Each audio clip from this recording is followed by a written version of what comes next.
Salam sejahtera kepada Encik Philip. Saya Tu Jing Ing.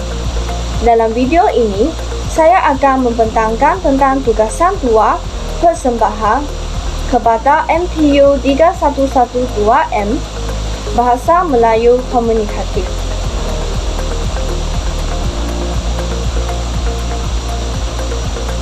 Kandungan yang akan dibincangkan dalam video ini termasuklah fungsi bahasa Melayu, peraturan bahasa Melayu, dan kesantunan berbahasa dalam komunikasi lisan.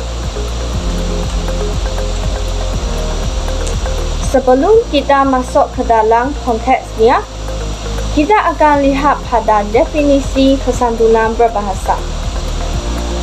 Merujuk Kamus Dewan edisi keempat, kesantunan bererti perihal santun, kesopanan dan kehalusan dalam budi bahasa atau budi pekerti dalam kedua-dua bentuk lisan dan tulisan.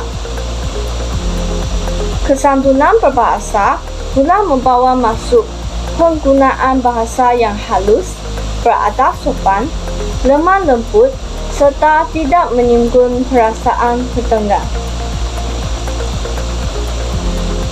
Pertama sekali, kita akan lihat pada fungsi bahasa Melayu.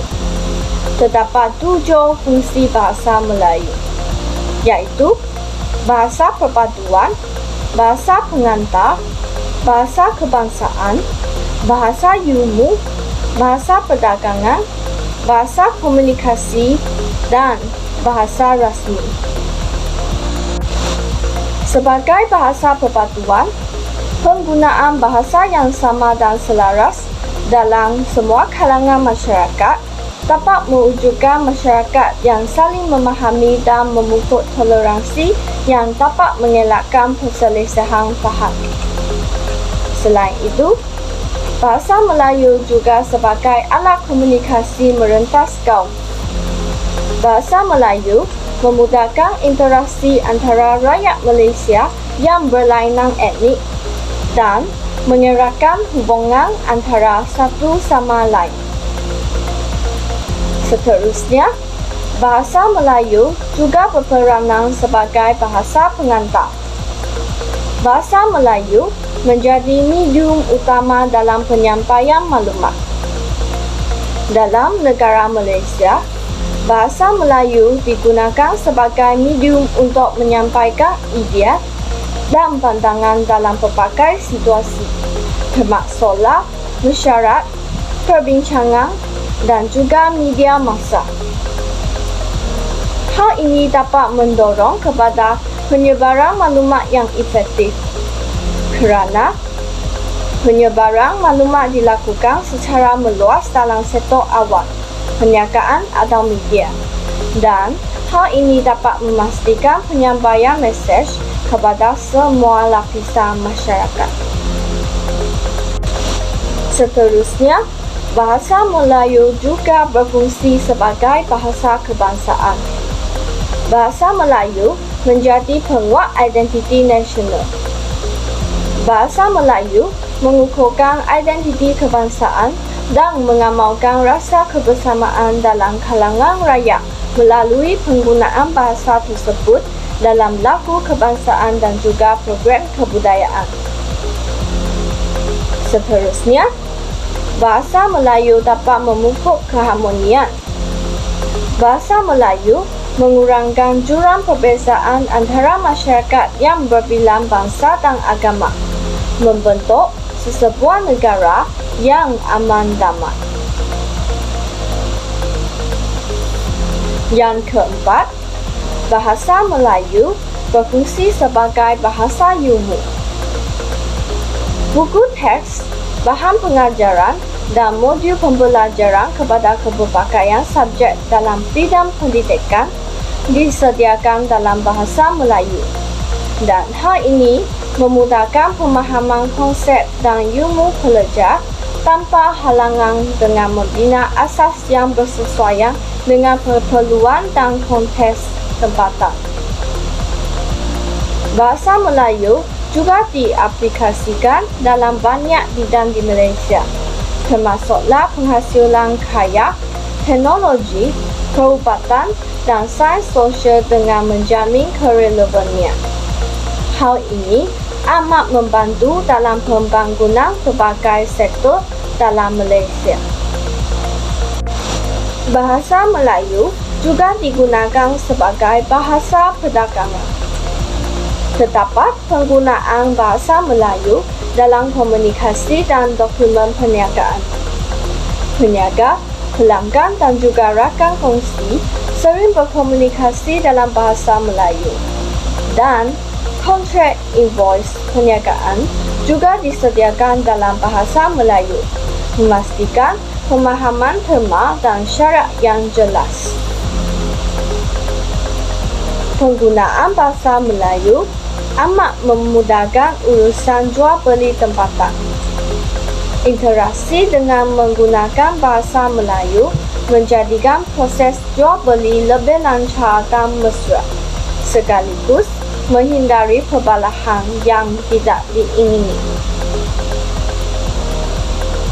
Manakala untuk bahasa komunikasi pula, bahasa Melayu digunakan dalam bahasa komunikasi harian dan juga bahasa komunikasi digital. Rakyat Malaysia menggunakan bahasa Melayu sebagai bahasa primer dalam menjalankan perbualan antara rakan, keluarga dan juga komuniti. Dalam media sosial dan platform digital juga, bahasa Melayu digunakan sebagai alat komunikasi yang relevan, memudahkan penggunaan, berkongsi pendapat dan pengalaman masing-masing. Dan akhir sekali, bahasa Melayu digunakan sebagai bahasa rasmi yang digunakan dalam urusan kerajaan. Bahasa Melayu digunakan dalam semua komunikasi rasmi kerajaan, termasuklah pengumuman awam, surat menyurat dan perkhidmatan awam. Ia juga mendapat pengiktirafan dalam pentadbiran, perundangan dan juga perlembagaan. Bahasa Melayu dinyatakan sebagai bahasa rasmi negara perlembagaan Malaysia, memperkukuhkan kedudukannya sebagai bahasa yang melambangkan kedaulatan negara. Sekarang, kita akan beralih ke peraturan bahasa Melayu. Terdapat 3 peraturan bahasa Melayu, iaitu peraturan linguistik, peraturan sosio-linguistik dan juga peraturan pragmatik. Untuk peraturan linguistik, ia menitikberatkan ketepatan bentuk dan binaan bahasa dan mengutamakan sebutan, intonasi dan juga tata bahasa. Sebagai contoh, penggunaan tanda baca seperti tanda soal, koma dan titik perlu dibetulkan, dan penggunaan kata ganti nama yang tepat dalam komunikasi lisan juga perlu diperkukuhkan. Intonasi percakapan yang sesuai perlu digunakan dengan keadaan yang disediakan, dan sebutan perkataan juga perlulah jelas. Ini merupakan contoh-contoh peraturan linguistik secara mendalam. Pertama sekali ialah fonologi, iaitu sistem bunyi. Cara bunyi bahasa dihasilkan, dikenali dan disusun dalam perkataan. Contohnya, vokal, konsonan, intonasi dan juga tekanan. Yang kedua, morfologi ataupun struktur perkataan, yang bermaksud bentuk kata dan bagaimana kata diubah suai. Misalnya, kata dasar, imbuhan seperti awalan, akhiran dan sisipan, dan juga kata terbitan. Yang ketiga ialah sintaksis, iaitu struktur ayat, yang berdefinisi bagaimana perkataan disusun menjadi sebuah ayat. Contohnya, subjek, predikat, objek dan juga pelengkap. Akhir sekali ialah semantik, yang merupakan maksud dan makna perkataan dan ayat. Contohnya, penggunaan sinonim, antonim, homonim, polisemi, dan juga makna kiasan. Peraturan yang kedua yaitu peraturan sosial linguistik terbahagi kepada dua bentuk, yaitu hubungan sosial pembicara dan pendengar dalam bentuk lisan dan juga hubungan antara penulis dengan pembaca dalam bentuk tulisan. Peraturan ini mengawal ketertiban seseorang semasa bertutur, seperti penggunaan kata sapaan yang betul dalam sistem kekeluargaan dan juga penggunaan gelaran seperti Tun, Tang, Sri, Dato' dan panggilan hormat seperti Yang Amat Berhormat, Yang Berhormat, dan Yang Berbahagia secara betul. Untuk contoh-contoh peraturan sosial linguistik secara mendalam, terdapat 5 contoh di sini. Yang pertama, variasi bahasa yang berkaitan dengan lokasi geografi, kumpulan etnik dan juga latar belakang sosial. Contohnya, negeri Johor, Kelantan dan Terengganu mempunyai dialek Melayu yang berbeza disebabkan oleh lokasi geografi dan juga kumpulan etnik yang berbeza. Yang kedua, pendaftaran bahasa yang bermaksud tahap formaliti bahasa dalam situasi tertentu.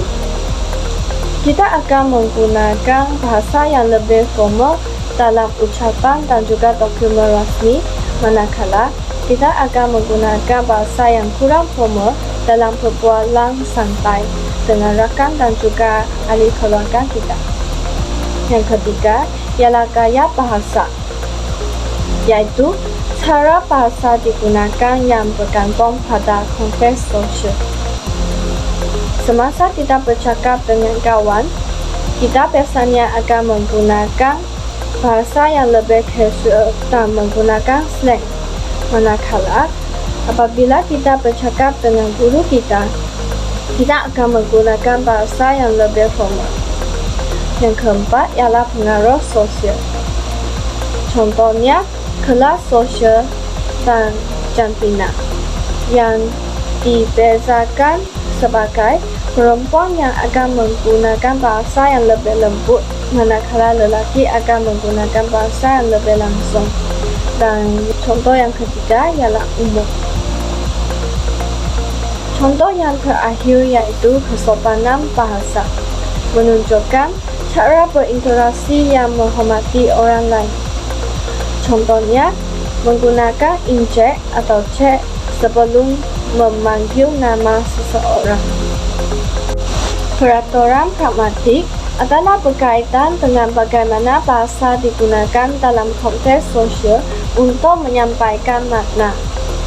Ia dilaksanakan untuk mencapai matlamat interaksi secara sopan dan berkesan. Ia juga berkaitan dengan kesopanan, penghormatan dan juga penggunaan bahasa dalam situasi formal dan tidak formal. Berikut merupakan contoh-contoh peraturan pragmatik. Pertama sekali ialah makna dalam konteks, iaitu mana sesuatu ungkapan bergantung pada konteks yang digunakan. Contohnya, ayat "saya sudah makan" membawa maksud saya sudah kenyang dan tidak perlu dihidangkan makanan lagi. Untuk implikatif, makna yang tidak dinyatakan secara langsung boleh difahami dalam konteks perbualannya. Contohnya, hari ini hujan lebat. Ayat ini mengimplikasikan bahawa aktiviti luar haruslah dibatalkan. Yang ketiga ialah pengindeksan. Penggunaan kata atau frasa yang memerlukan konteks untuk menjelaskan maknanya, seperti kata ganti, tempat dan masa, merujuk kepada pengindeksan. Contohnya, saya akan pergi ke tempat itu, memerlukan pemahaman mengenai orang yang bercakap, tempat komunikasi berlaku dan juga tempat destinasi yang dirujuk. Akhirnya, penyampaian dan penafsiran pesanan. Contohnya, Penyampaian maklumat penting. Semasa kita melakukan penyampaian tersebut, kita akan menggunakan nada suara yang lembut, bahasa tubuh yang terbuka. Sekarang, kita akan lihat pada kesantunan berbahasa dalam komunikasi lisan. Kesantunan berbahasa dalam komunikasi lisan merujuk kepada cara berkomunikasi yang menghormati norma-norma sosial, etika, dan sensitiviti pendengar. Kesantunan berbahasa merupakan elemen penting dalam interaksi sosial yang dapat membentuk hubungan baik antara individu. Ini merupakan contoh-contoh kesantunan berbahasa dalam komunikasi lisan. Antaranya ialah penggunaan bahasa yang sopan, menghormati pihak lain dengan tidak memotong percakapan, menggunakan frasa kesopanan seperti tolong, maaf dan terima kasih, mengelakkan bahasa kasar atau serangan peribadi yang menyinggung orang lain, mengelakkan topik yang sensitif seperti isu peribadi, politik dan agama, penyesuaian bahasa berdasarkan situasi, penggunaan intonasi dan nada yang sesuai, memberikan pujian dan penghargaan, penggunaan bahasa kiasan, dan meminta maaf dan membetulkan kesalahan apabila diperlukan. Dan ini merupakan kepentingan kesantunan berbahasa dalam komunikasi lisan. Pertamanya ialah dapat menjalinkan hubungan yang baik. Kesantunan berbahasa membina silaturahim yang positif antara individu, disebabkan oleh komunikasi yang mesra dan menyenangkan. Kesantunan berbahasa juga dapat meningkatkan keberkesanan komunikasi, kerana kesantunan berbahasa dapat mencipta suasana yang kondusif dan mendorong kepada perbincangan yang produktif. Ketiga, kesantunan berbahasa menjauhi daripada salah faham. Risiko salah faham dan konflik dapat dikurangkan serta mesej juga dapat disampaikan dengan tepat. Di samping itu, kesantunan berbahasa menunjukkan rasa hormat kepada orang lain. Kesantunan berbahasa dapat mencerminkan penghormatan terhadap pendengar yang menunjukkan penghargaan kehadiran dan pandangan orang lain. Ia juga menggalakkan kerjasama. Dalam perbualan yang melibatkan kerja berpasukan, kesantunan berbahasa dapat menaikkan semangat berkolaborasi. Bukan itu sahaja, kesantunan berbahasa dapat menjaga imej diri. Ia menjaga personaliti dan reputasi diri kita sebagai seseorang yang beretika dan boleh dipercayai. Akibat hal ini dapat melambangkan ketinggian budi pekerti kita. Selain itu, kesantunan berbahasa dalam komunikasi lisan dapat memudahkan penyelesaian masalah. Dalam situasi yang terdapatnya perbezaan pendapat atau pertikaian, kesantunan berbahasa dapat meringankan penyelesaian masalah kerana dapat mencari penyelesaian secara konstruktif. Kita juga dapat menjadi teladan yang baik kepada orang lain kerana kesantunan berbahasa memberikan contoh yang baik kepada orang lain, dan hal ini akan membantu kita untuk membentuk budaya komunikasi yang lebih baik dalam masyarakat. Kesimpulannya, kesantunan bahasa dalam komunikasi lisan berfungsi sebagai elemen penting dalam mengekalkan keharmonian sosial dan membina hubungan yang positif antara individu.